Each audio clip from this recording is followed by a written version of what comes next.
Are you ready for the possible storms that may enter the Gulf this hurricane season? Recently, both the NOAA and United States Air Force Hurricane Hunter aircraft flew into Jack Brooks Regional Airport in Beaumont, Texas for the 2018 NOAA Hurricane Awareness Tour. Speaking with us about this year's tour is the Warning Coordination Meteorologist with the National Weather Service in Lake Charles, Roger Erickson.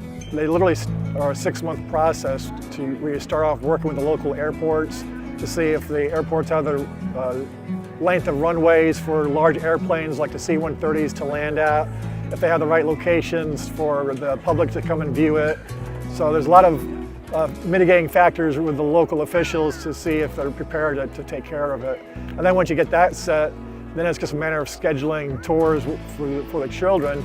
And that's decided by the National Hurricane Center, and this year they wanted to reach out to 4th and 5th graders, and so that's the age bracket that we hit. So we had about 500 4th and 5th graders across southeast Texas and parts of southwest Louisiana came out here to Beaumont today to tour the airplanes and learn more about hurricanes. The purpose is probably the most visible part of what we do is to come up with that hurricane forecast.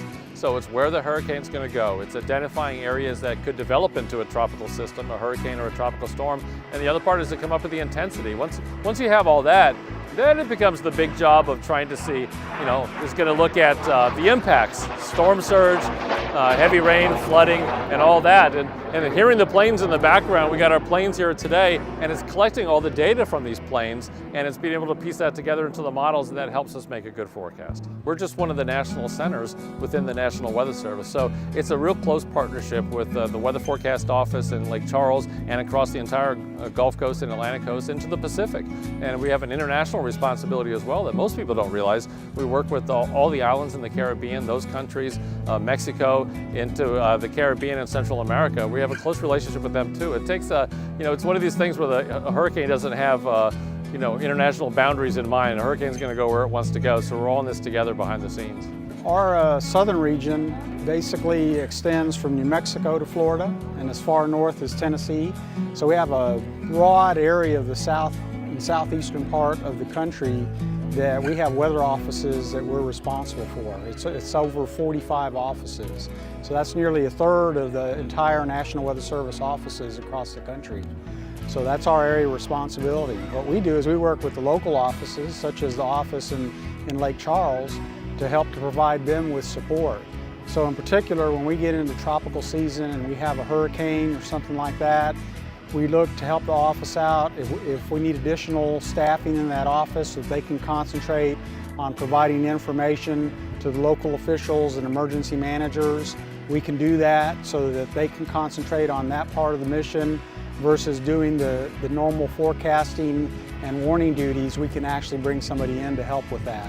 Whenever there's a system we're watching in the Gulf or the Caribbean, the Hurricane Center is outlining it with like an outlook in terms of we're watching this for potential.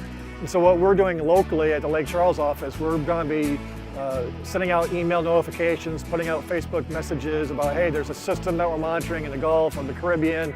It's heading towards the Gulf, and this is what we think might happen in our local region. And as it gets closer to an event in the Gulf, we start providing more specifics. So like last year during Harvey, we started off by saying, hey, there's a system in the Caribbean we're monitoring coming into the Gulf for next week. And eventually it came to the point where we realized it was going to be a large-scale rain event and flooding event for southeast Texas and potentially part of southwest Louisiana as well.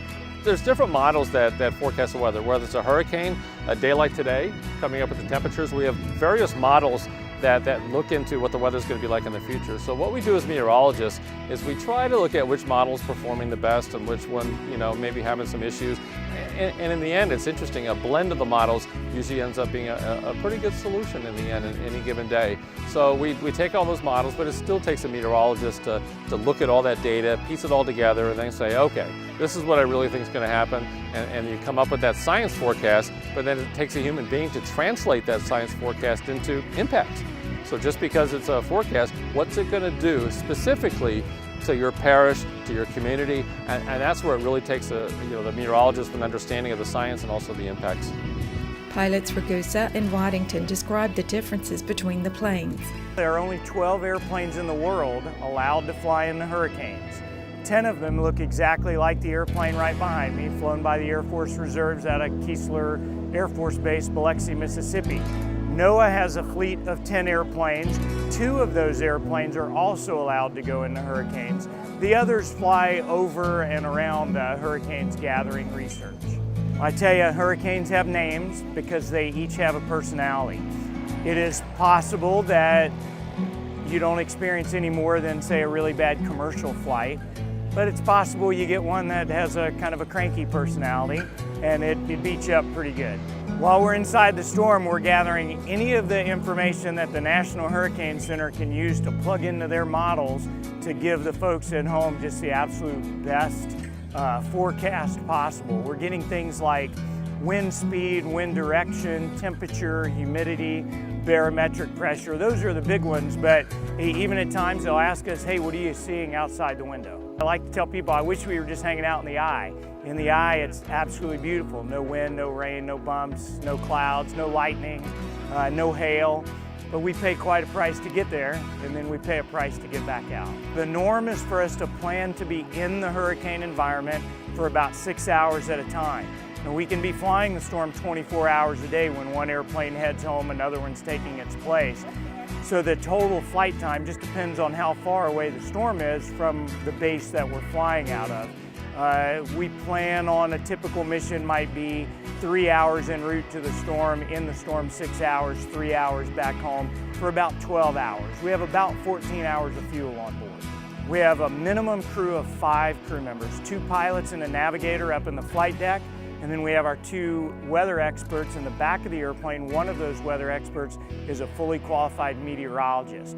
I say a minimum of 5 because we almost always bring more if we have the available personnel, because it could be a 14-hour mission in the middle of the night. We actually have bunk beds on the airplane, and so some of us, if you're the type of person who can take a nap while your airplane's flying through the hurricane, we have a place for you to do that so you're a little better rested when it's your turn to fly again.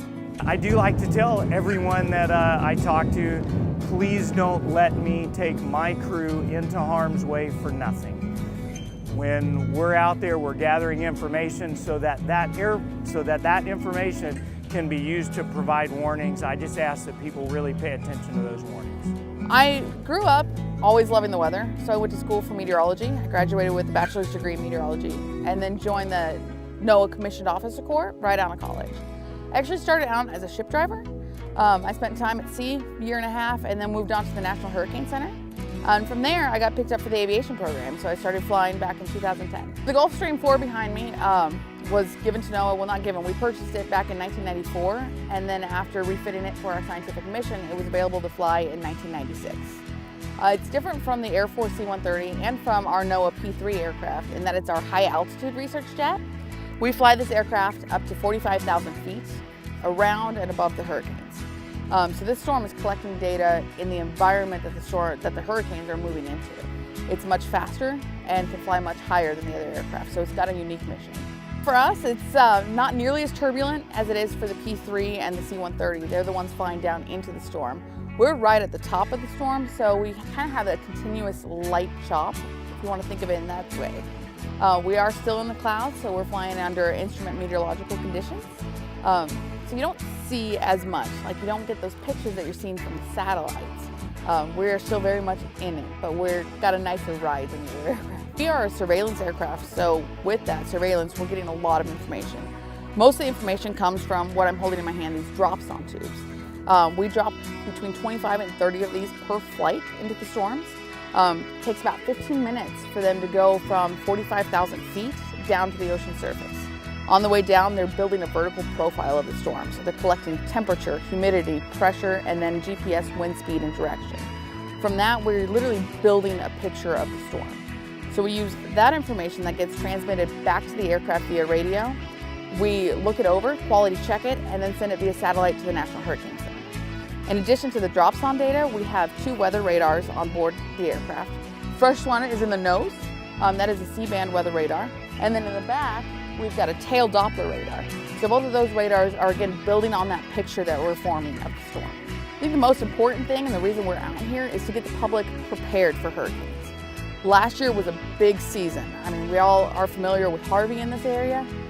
There's no telling when that could happen again, and the best thing to do is be prepared for anything. So that means getting your preparedness kit together, knowing when you're going to evacuate and where you're going to evacuate to. Rome discusses the two primary functions of storm surge and the National Hurricane Center. First and foremost, we do all of the planning, mapping, and mitigation work for everywhere, Texas to Maine. So all of the work that's being done now before the season to prepare for a hurricane, the storm surge component, we do that here at the National Hurricane Center.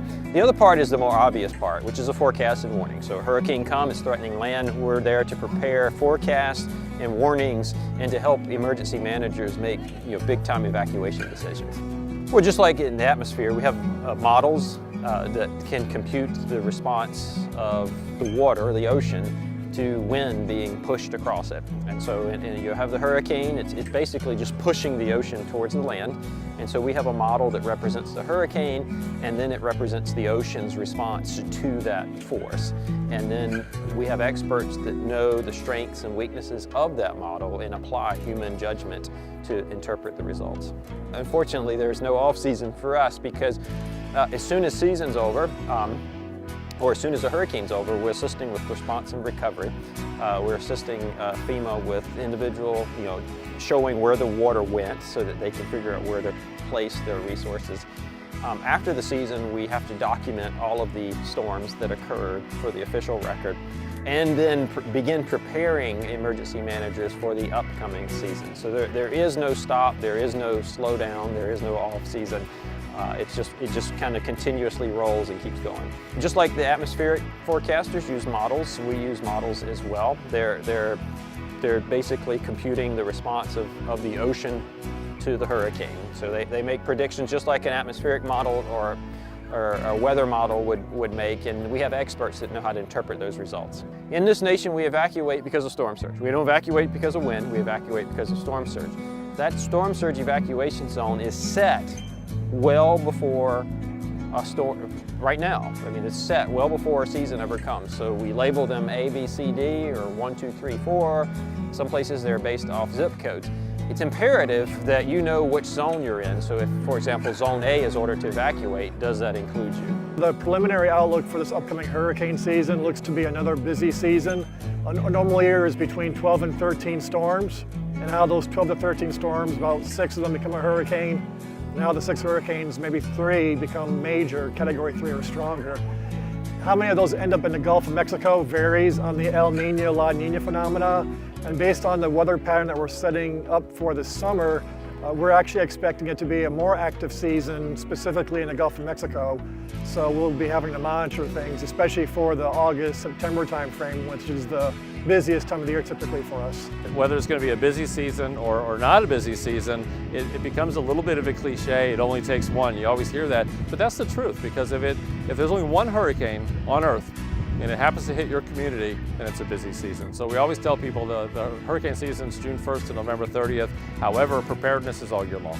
To keep up with the latest information on tropical systems, contact the National Weather Service at www.weather.gov/Lake Charles.